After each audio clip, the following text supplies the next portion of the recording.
முதல் வாசகம் சீராக்கின் ஞான நூலிலிருந்து வாசகம். மனிதர்களுடைய அநீதியான செயல்கள் ஆண்டவருக்கு மறைவாயிருப்பதில்லை. அவர்களின் பாவங்கள் அனைத்தையும் ஆண்டவர் அறிவார். ஆண்டவர் நல்லவர், அவர் தம் படைப்புகளை அறிவார். அவற்றை அவர் விட்டுவிடவில்லை, கைவிடவும் இல்லை, மாறாக பாதுகாத்தார். மனிதர் செய்யும் தர்மங்கள் அவருக்கு கணையாழி போல் திகழ்கின்றன. அவர்கள் புரியும் அன்பு செயல்கள் அவருக்கு கண்மணி போல் விளங்குகின்றன. பின்னர் அவர் எழுந்து அவர்களுக்கு கைமாறு செய்வார். அவர்களுக்கு சேர வேண்டிய வெகுமதியை அவர்களின் தலைமேல் பொழிவார்.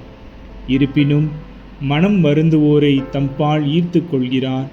நம்பிக்கை இழந்தோரை ஊக்குவிக்கிறார். ஆண்டவரிடம் திரும்பி வாருங்கள், பாவங்களை விட்டு விலகுங்கள். அவர் திருமுன் வேண்டுங்கள், குற்றங்களை குறைத்து கொள்ளுங்கள். உன்னத இறைவனிடம் திரும்பி வாருங்கள், அநீதியை விட்டு விலகி செல்லுங்கள். அவர் அருவருப்பதை அடியோடு வெறுத்திடுங்கள். வாழ்வோர் உன்னத இறைவனுக்கு நன்றி செலுத்துகின்றனர். ஆனால் கீழுலகில் அவரது புகழை யாரே பாடுவார்? உயிர் வாழ்ந்திராதவர் போன்றே இறந்தவர்களும் அவருக்கு நன்றி செலுத்துவதில்லை. நலத்துடன் உயிர் வாழ்வோரோ அவரை போற்றுகின்றனர். ஆண்டவரின் இரக்கம் எத்துணை பெரியது! அவரிடம் மனம் திரும்புவோருக்கு அவர் அளிக்கும் மன்னிப்பு எத்துணை மேலானது! ஆண்டவரின் அருள்வாக்கு. இறைவனுக்கு நன்றி. பதிலுரை பாடல் பல்லவி. நீதிமான்களே, ஆண்டவரை முன்னிட்டு அகமகிழுங்கள். நீதிமான்களே, ஆண்டவரை முன்னிட்டு அகமகிழுங்கள். எவரது குற்றம் மன்னிக்கப்பட்டதோ, எவரது பாவம் மறைக்கப்பட்டதோ அவர் பேறு பெற்றவர்.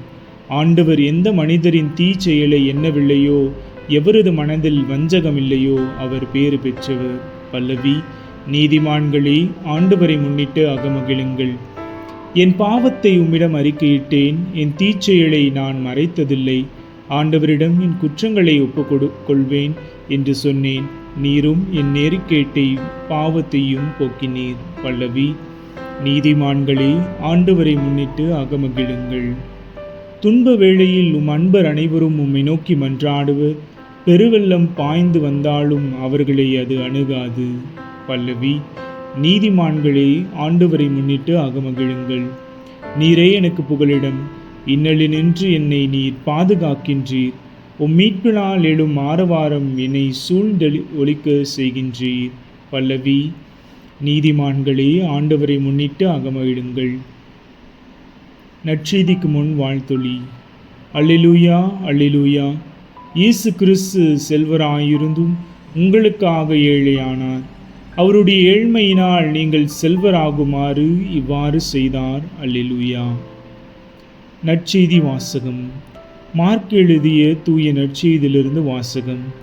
அக்காலத்தில் இயேசு புறப்பட்டு சென்று கொண்டிருந்த போது வழியில் ஒருவர் அவரிடம் ஓடி வந்து முழந்தாள் படியிட்டு, நல்ல போதகரே, நிலைவாழ்வை உரிமையாக்கிக் கொள்ள நான் என்ன செய்ய வேண்டும் என்று அவரை கேட்டார். அதற்கு இயேசு அவரிடம், நான் நல்லவன் என ஏன் சொல்கிறீர்? கடவுள் ஒருவரை தவிர நல்லவர் எவருமே இல்லை. உமக்கு கட்டளைகள் தெரியும் அல்லவா? கொலை செய்யாதே, விபச்சாரம் செய்யாதே, களவு செய்யாதே, பொய் சான்று சொல்லாதே, வஞ்சித்து பறிக்காதே, உன் தாய் தந்தையை மதித்து நட என்றார். அவர் இயேசுவிடம், போதகரே, இவை அனைத்தையும் நான் என் இளமையிலிருந்தே கடைபிடித்து வந்துள்ளேன் என்றார். அப்போது இயேசு அன்பொழுக அவரை கூர்ந்து நோக்கி, உமக்கு இன்னும் ஒன்று குறைபடுகிறது. நீர் போய் உமக்கு உள்ளவற்றை விற்று ஏழைகளுக்கு கொடும். அப்போது விண்ணகத்தில் நீர் செல்வராயிருப்பீர்.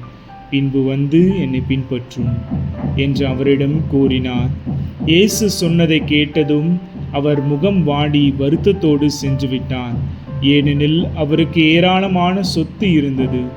இயேசு சுற்றிலும் திரும்பி பார்த்து தம் சீடரிடம், செல்வர் இறையாட்சிக்கு உட்படுவது மிகவும் கடினம் என்றார். சீடர்கள் அவர் சொன்னதை கேட்டு திகைப்புக்கு உள்ளானார்கள். மீண்டும் இயேசு அவர்களை பார்த்து, பிள்ளைகளே, செல்வர்கள் இறையாட்சிக்கு உட்படுவது மிகவும் கடினம். அவர்கள் இறையாட்சிக்கு உட்படுவதை விட ஊசியின் காதில் ஒட்டகம் நுழைவது எளிது என்றார். சீடர்கள் மிகவும் வியப்பில் ஆழ்ந்தவர்களாய், பின் யார்தான் மீட்பு பெற முடியும் என்று தங்களிடையே பேசிக்கொண்டார்கள். இயேசு அவர்களை கூர்ந்து நோக்கி, மனிதரால் இது இயலாது, ஆனால் கடவுளுக்கு அப்படி அல்ல, கடவுளால் எல்லாம் இயலும் என்றார். ஆண்டவரின் அருள்வாக்கு. கிறிஸ்துவே உமக்கு புகழ்.